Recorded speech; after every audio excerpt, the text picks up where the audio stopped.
जौनपुर की घटना झकझोर के रख दिया है मित्रों। आज मैं पहुंच चुका हूं उसी जौनपुर, जहां की एक कुटिया से, लोग कहते हैं ना कि एक कुटिया से, झोपड़ी से निकल के वो लड़का निकलता है और ना पता क्या क्या कहानियां अपनी रचता है।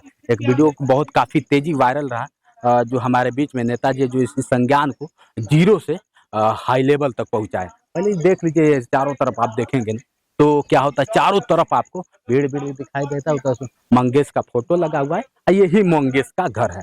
क्योंकि भीड़ बहुत काफ़ी है, हम बात करते हैं। और बीच में जो क्या होता है कि बहुत काफ़ी जो अखिलेश यादव तक के बात पहुंचाने वाला कोई था, तो ऋषि यादव जी थे आज हमारे बीच में। और जानते हैं कि कितना है, जानते हैं मंगेश यादव के बारे में और क्या क्या रहा उनकी भूमिका। पहले तो स्वागत है सर आपका। बहुत बहुत धन्यवाद आपका। ऋषि जी, मंगेश यादव जी के बारे में थोड़ा सा बताएं, क्या हुआ उनके साथ। देखिए, जैसा कि हम इसी जनपद के रहने वाले हैं, हम अधिवक्ता भी हैं। बिल्कुल। तो उस समय जिस दिन की घटना है, तो हम लोग दीवानी न्यायालय में थे। तो शाम के टाइम बारिश बहुत हो रहा था। किसी गांव के लोगों ने फोन किया कि भैया यहाँ पे हमारे गांव में एक निर्दोष तो इनकाउंटर पुलिस द्वारा आप निर्दोष कह रहे हैं और पुलिस सीधा करे कि बहुत बड़ा अपराधी था। और क्या होता है कि सुल्तानपुर में क्या होता है कि ठठेरी वाले कांड में बहुत बड़ा हाथ था मंगेश यादव जी का। जी देखिए, किसी के कहने से अब जब उस चीज़ को लोग कह रहे थे, अगर मैं यहाँ परिवार में नहीं आया तो मुझे भी नहीं पता चलता, मैं भी वही चीज़ कहता। लेकिन मैं मौके पे यहाँ आया, जब मौके पे आया तो उनकी बहन और उनकी माताजी बेहोश थी, उनके बहन थी और 2-4 और महिलाएं थी और 4-6-10 लोग यहाँ मुश्किल से थे। मैं अपने अधिवक्ता साथियों के साथ आता हूँ। जब मैंने उनकी बहन से मैं बात किया तो बहन बताती कि भैया, जिस घटना में उनका मुजरिम बनाया गया था 28 तारीख वाले में, तो उस दिन वो मेरा भाई मेरे घर पे था, क्योंकि उस दिन विद्यालय पे मुझे फीस जमा करना था। मेरा भाई मुझे छोड़ने गया था। तो उसके बाद उसके 2-1 दिन बाद में पुलिस वाले रात में 2 बजे रात को उनको उठा के लेके जाते हैं। अच्छा, एक घर पे ही थे मंगेश यादव जी? घर पे मंगेश यादव घर पे थे। मंगेश यादव जी को घर से उठा के पुलिस वाले ले गए थे और घर वालों से ये कह के लेके गए थे कि मैं पूछताछ करके इनको 1-2 दिन में छोड़ दूंगा। अच्छा। आप लोग किसी से कहिएगा मत। अगर कुछ मतलब इनको इस तरह डरा दिए थे इस तरह से कि, और वो ये लोग निश्चिंत है कि भाई जब मेरा भाई उस मैटर में नहीं है, कोई चीज में नहीं है, तो उसको पुलिस वाले छोड़ देंगे। लेकिन पुलिस वाले उनको छोड़ने का काम न करने के बजाय एक दिन बता रहे हैं। अच्छा, ये बताया जाता है पेशावर अपराधी थे, इस पे आप क्या, कि पेशावर इनका पेशा यही था? देखिए, किसी के ऊपर अगर मुकदमा दर्ज हो जाए तो ऐसा नहीं कोई अपराधी है या फिर इस तरह का कि न्याय देना, किसी को अपराध सिद्ध करना न्यायालय का काम है। अब ये नहीं है कि किसी को घर से उठा के ले जाओ, आप इनकाउंटर कर दो।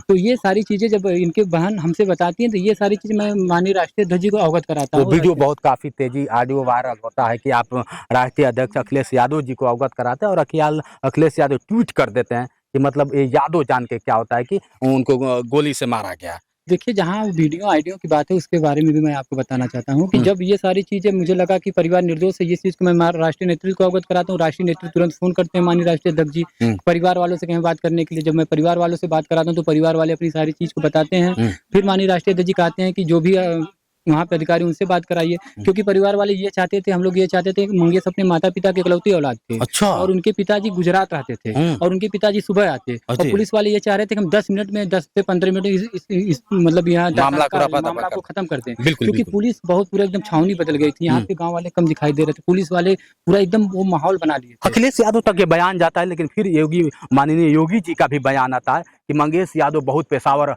देखा जाए तो अपराधी था और हमेशा देखा जाए तो लिप्त रहता था। अगर बात कर लिया जाए, अभी कल का उनका बयान आया है योगी जी का, वो कह रहे हैं कि अगर उसमें गोलियां चलती जो खरीदने जाते तो वो तो नहीं देखता कि वो यादव है कि दलित है कि कौन है। इस पे आप क्या कहना चाहेंगे? देखिए, कहीं ना कहीं ये जो वर्तमान की जो सरकार है, ये पिछड़ा विरोधी सरकार है, दलित पिछड़ा अल्पसंख्यक विरोधी सरकार है। क्योंकि ये मंगेश जी पिछड़े समाज से आते थे, इसलिए उनका इनकाउंटर, फर्जी इनकाउंटर ले जाके किया गया।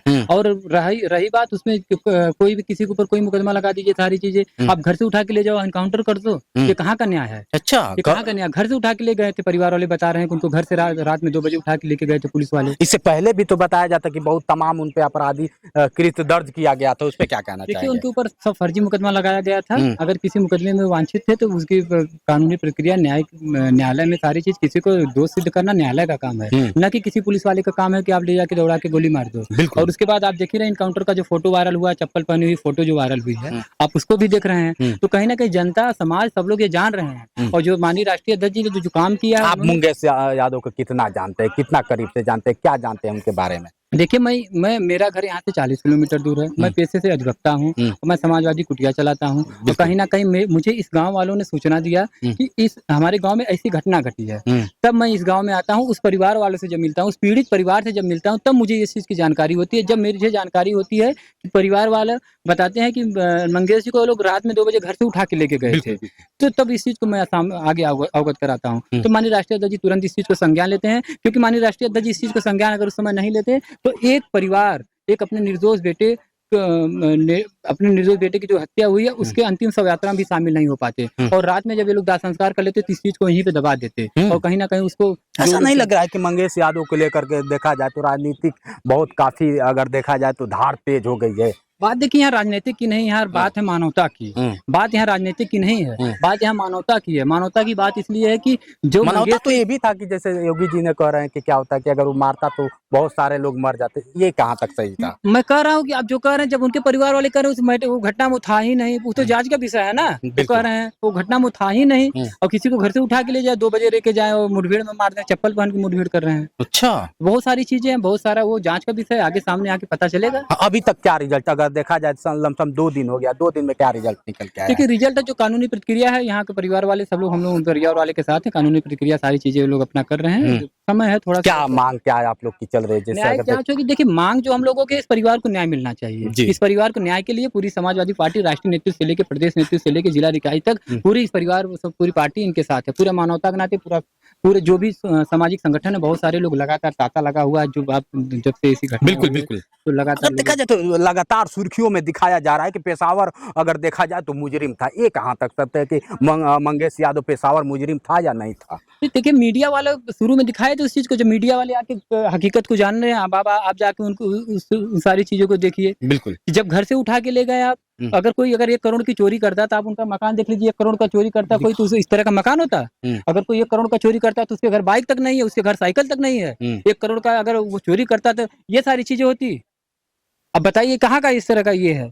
रही बात वो गरीब जान के, उसको पिछड़ा समाज का लड़का जान के उस तरह की घटना उसके साथ घटाई गई है और ये बहुत घोर निंदनीय घटना है। आज लोग, अगर समाज के लोग नहीं जागेंगे तो आज मंगेश के साथ ऐसा हुआ, कल किसी और के साथ होगा, परसों किसी और के साथ होगा। और इस चीज को हम लोग आज इस परिवार के साथ, इसीलिए हम लोग कंधा से कंधा मिलाकर खड़े हैं। हम पुलिस वाले इस तरह से माहौल क्रिएट किए थे यहाँ पे कि यहाँ पे कोई आना नहीं चाहता था।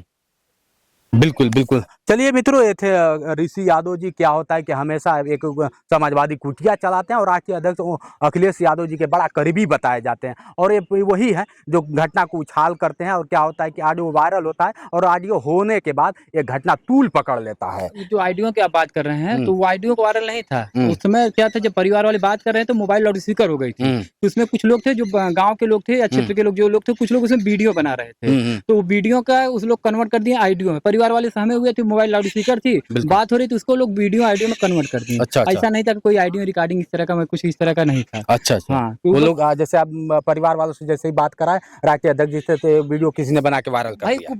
उस समय लोग थे भाई, क्योंकि पुलिस वाले भी अपना वो थे, तो सब लोग लगभग अपनी मोबाइल चालू किए थे। कोई अगर पुलिस भी होस्ट करती तो उनका भी रिकॉर्डिंग करती। इस तरह की घटनाएं होती है ना। तो कहीं ना कहीं जब मान लीजिए बात हो रही तो मोबाइल लाउड स्पीकर हो गई थी, वो लाउड स्पीकर की वजह से वो वीडियो को लोग ऑडियो में कन्वर्ट कर दिए। ऐसा नहीं था कि उसको। चलिए, अब इनके बातों से आप कितना सहमत है कमेंट करके बताइएगा। जिस तरह से आप देख रहे हैं हम मंगेश यादव के घर पे, ये घर आप देख सकते हैं, इस जो झोपड़ी को देखकर समझ सकते हैं कि क्या मंगेश यादव ऐसा वाकई पेशावर अपराधी था या फिर उसे बनाया गया है, या फिर इस तरह से जिस तरह से लोग राजनीति की बात कर रहे हैं, इसमें राजनीति हो रहा है। ये तो समय की बात है। आज के लिए इतना ही। बने रहे वीडियो के साथ। मैं हूं जितेंद्र और आप देख रहे थे जोश एक्सप्रेस। नमस्कार।